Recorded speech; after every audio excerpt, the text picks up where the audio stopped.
تعالوا نشوف ماذا حدث من معلق مباراة الأهلي الودية. يعني حاجة غريبة. تعالوا نشوف المعلق عمل ايه.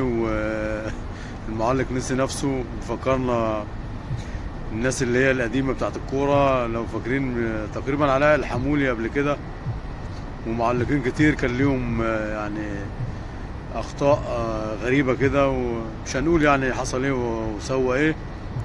تعالوا نشوف هو ايه اللي حصل منه في مباراة الأهلي الودية. أعتقد كانت في مباراة في تونس. تعالوا نشوف المعلق ايه اللي حصل منه. انا على الهوا بتاع الاهلي خلص وكلمك.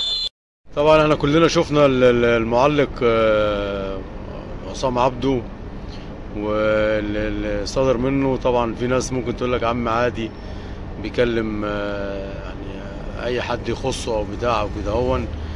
واحد يقول لك لا ده يعني الاراء تختلف وكده هون. واحد يقول لك لا ده ما ينفعش، ده المفروض في محل يعني محل المفروض يبقى في يعني ان هو يعني راجل في شغله وكده هو المفروض يبقى اكتر تركيزا، وراجل على الهوا بيسمعوا ملايين الناس وكده هو. ف ما ينفعش طبعا اللي عمله. على فكره والله كنت عملت مع كابتن عصام عبده، يمكن الفيديو ده يوصل له ولا المحتوى دون محتوى عملت معاه لقاء يعني في النادي الاهلي. يعني اتكلمنا، كان معاه ولدين كده، ولاده حلوين كده هون لابسين لبس رياضه وكده هون، ومش عارف يتذكر هو اللقاء ده ولا لا، بس في الهاتف الثاني، والهاتف الثاني يعني معطل شويه.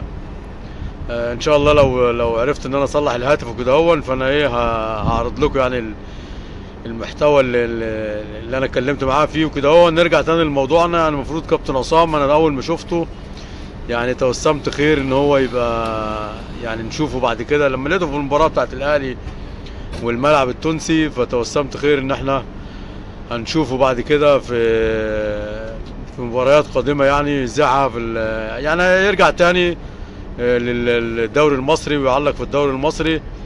اعتقد ده مش عايز يعني مش متاكد ان هو بيذيع، ممكن الدوري الاماراتي حاجه زي كده، قناه الكاس، مش متذكر بصراحه. بس لما شفته انا قلت يعني ايه اكيد هو هنشوفه تاني وكده هو. يعني كنت اطلب من كابتن عصام التركيز اكتر، وده ما ينفعش. كابتن عصام عبده وماله نستمتع بيك تاني على القنوات المصريه لو هترجع. ودي مبادره كويسه من النادي الاهلي ان هو يعيد للاذهان كابتن عصام عبده. طبعا احنا شفنا بيقول في المكالمه يعني بيقول اخلص واكلمك او كده هون. فنتمنى ان هو يبقى في اكتر تركيز كابتن عصام، واحنا تفاعلنا خير زي ما قلنا ان انت ممكن تعود للشاشه المصريه ويبقى في نشوفك يعني على المباريات وكده هون.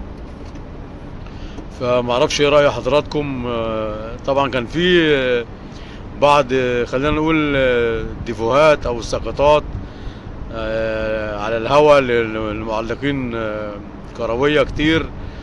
فبس هي سوري يعني الالفاظ اللي هي اتقالت قبل كده هي معانا. يعني كان في الملخص يعني عايزين نقول ان دون يعني شيء ما ينفعش، وراجل المفروض يبقى في شغله يبقى اكتر تركيزا وكده هون، وامور المنزليه او الامور اللي هي بتاعت البيت تبقى يعني ليها وقتها، او اي شيء يعني خارج عن العمل.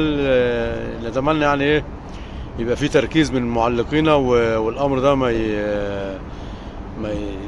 ينفعش يبقى فيه خروج عن النص او كده. مش خروج عن النص قوي، بس يعني اللي احنا شفناه. انا دلوقتي انا راجل مفضي نفسي ان انا بتفرج على مباراه. يعني ايه اللي انا بسمعه بقى غير واحد بيكلم مثلا زوجته، بيكلم حد يعني في امور تانية غير كرة القدم وعلى الهوا. فاعتقد يعني ده شيء مش مستحب يعني.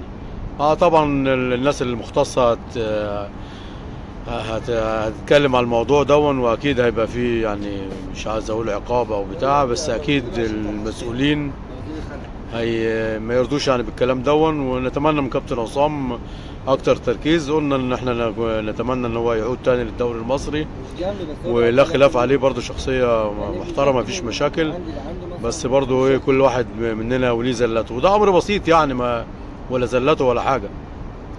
السلام عليكم، كرة مع ناصر غور.